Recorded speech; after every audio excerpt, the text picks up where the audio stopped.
મુખ્યમંત્રીને કહેવા માંગુ છું કે તમે અને તમારી ભાજપને આગામી સમયમાં 54 લાખ ખેડૂતો ઘૂસવા નહીં દે, ઘરમાં એના ગામમાં ઘૂસવા નહીં દે. અમે ઈ કેમ્પેન પર છેડવાના છીએ. તમે એમ ન માનતા કે એક રાત્રે 3 વાગે તમે પોલીસથી 2500 પોલીસથી તમે આ આંદોલનને રોકી લેશો. આ આંદોલન રોકાશે નહીં.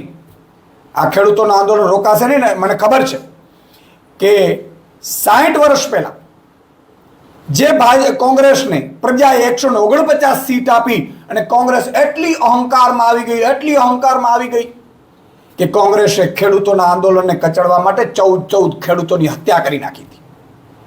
શેમ આજે ભાજપને પ્રજાએ 156 સીટ આપી દીધી છે.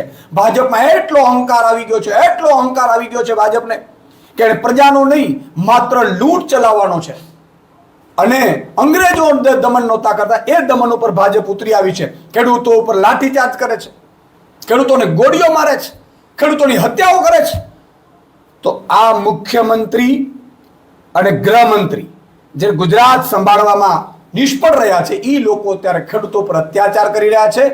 આ જ 156 વાળી સીટને ગુજરાતની જનતા આગામી સ્થાનિક સ્વરાજ્યમાં પણ જવાબ આપશે અને 2027માં પણ એનો સુપડા સાફ કરી નાખશે.